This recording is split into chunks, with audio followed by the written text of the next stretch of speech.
Vamos agora à entrevista do dia com Maria Lídia Flandoli. Começou a campanha eleitoral do segundo turno e em meio à definição de apoios e estratégias pela corrida pelo voto, é grande a expectativa sobre a qualidade do embate eleitoral. O nosso convidado é o cientista político Marco Aurélio Nogueira, professor titular de Teoria Política da Unesp e diretor do Instituto de Políticas Públicas e Relações Internacionais da Unesp. Obrigada, professor, por estar conosco. E o professor Marco Aurélio trouxe esse trabalho dele, As Ruas e a Democracia, ensaios sobre o Brasil contemporâneo, um trabalho em que ele destaca a força do clamor das ruas do ano passado, a movimentação, as grandes manifestações de junho. Bom, professor, eu quero começar sobre esse início, de segundo turno. Nós estamos diante de uma nova eleição onde começa na largada 0-0 ou segundo turno é a continuidade daquele primeiro turno que, afinal das contas, acabou surpreendendo. Olha, Maria Lídia, eu acho que é uma continuidade com alguma inovação. Porque, de certa maneira, nós não podemos ignorar que os dois candidatos que passaram para o segundo turno têm um estoque de votos que dá a eles um certo posicionamento inicial na corrida eleitoral. Mas, ao mesmo tempo, o segundo turno enseja uma dinâmica política de negociações, de alianças, de troca de experiências, de ajustes programáticos, que faz com que ela tenha características diferentes. Então, eu acho que nós temos as duas coisas, o que torna o segundo turno muito mais emocionante e muito mais difícil de ser previsto. E o fato de ser mais curto também, é mais adensado, né? Não, e ele tem uma característica importantíssima em comparação com o primeiro, que é a igualação do tempo de televisão dos dois candidatos. Mas isso equivale à igualdade de oportunidades ou cada um chega com a força que tem?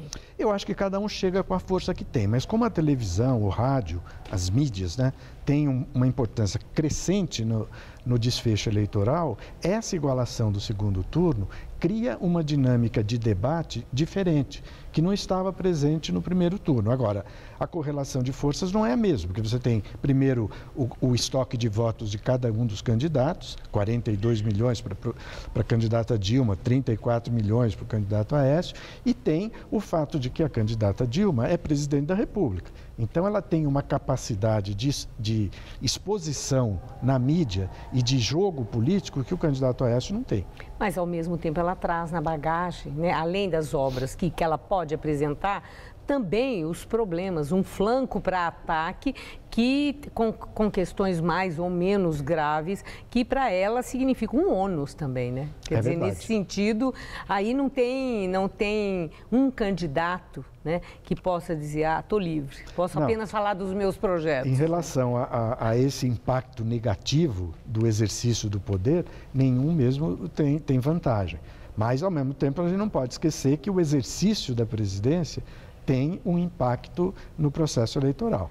Agora, o senhor falou há pouco sobre as negociações, a disputa aí pelos apoios. Esses apoios dos partidos que concorreram, que estão sendo tão disputados pelos dois candidatos, existe transferência de voto? Olha, essa é uma discussão que nós, na ciência política, fazemos há décadas. É muito difícil de atestar se há ou não há transferência de votos. O apoio dos partidos, ele tem seguramente um peso simbólico muito grande.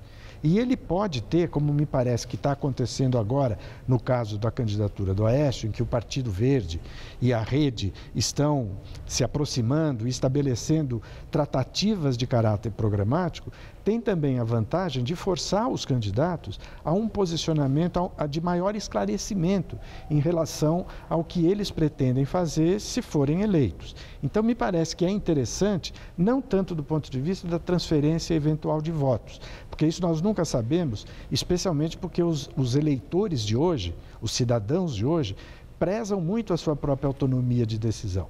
Agora, professor, o PSOL e Rede, o senhor mencionou agora a Rede, tiveram ali uma atitude interessante. Se, por um lado, o Partido Verde, o PSB, tomaram uma decisão, colocaram na Executiva Nacional em debate, apoiamos ou não apoiamos, apoiamos quem, etc., e tomaram uma posição. Já o PSOL e Rede, a posição foi a seguinte, né? Para o PSOL é vote em Dilma ou nulo ou branco. E o Rede, vote em Aécio ou nulo ou branco. Essa é uma posição de definição ou eles estão no muro? Olha, eu acho que a gente tem que ter um pouco de tolerância com esse posicionamento, tanto do PSOL quanto da Rede, né? Eu, pessoalmente, fazendo análise do ponto de vista do efeito, eu acho que as posições do PSB, do PPS, do Partido Verde, são politicamente mais consequentes. Eles interferem mais, são, portanto, mais democráticos e mais incisivos em termos da participação do processo eleitoral. Ou seja, eles demonstram uma maior disposição desses partidos de participar do jogo político como ele é.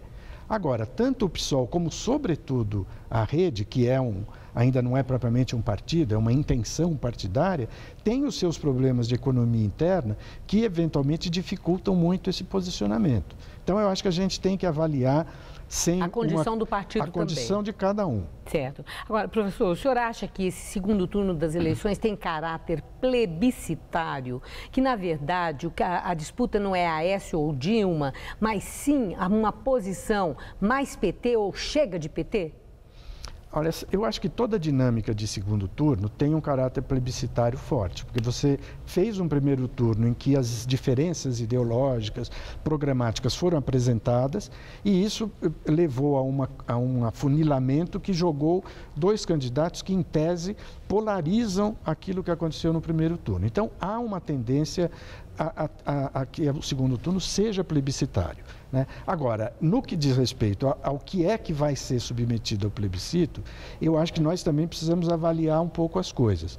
Há uma vertente no processo atual de PT ou anti-PT. Isso é claro, apareceu já no primeiro turno. É fruto isso da longa temporada de exercício do poder que o próprio PT está desempenhando. Quer dizer, o exercício prolongado do poder traz consigo muitos problemas, desgasta a imagem, força os partidos a negociações que muitas vezes maculam a sua história, a sua biografia. E isso está acontecendo com o PT. Né? Acho que o PT está pagando um preço. Poderia estar acontecendo com o PSDB em outros estados. Por exemplo, em São Paulo, o PSDB tem 20 anos de exercício do poder. Também poderia estar fazendo isso. Então, há uma vertente clara no processo eleitoral de PT e anti-PT. Mas eu acho que não é o único plebiscito que está sendo posto hoje para decisão dos eleitores. Agora, tem uma outra coisa que, para encerrar a nossa entrevista, é a questão Dilma diz que vai fazer a comparação dos governos de Fernando Henrique e de Lula e dela, para mostrar os indicadores. Realidades diferentes, épocas diferentes, variáveis diferentes. O eleitor se liga nisso, em coisas do passado, ou ele está muito mais atento ao presente e de olho no futuro, onde ele vai passar o resto dos seus dias? Olha, eu acho que o eleitor pode até levar em conta isso. Eu espero que ele não leve, porque essa comparação, ela não tem sentido, ela é despropositada. Porque eu não posso comparar um governo de 2014 com um governo de 1994.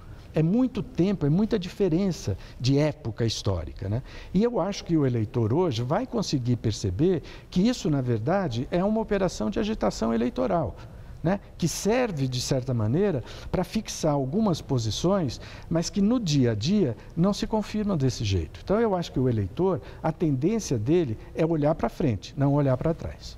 Muito obrigada, professor. Foi um Uma prazer. boa noite. Boa noite. Esther.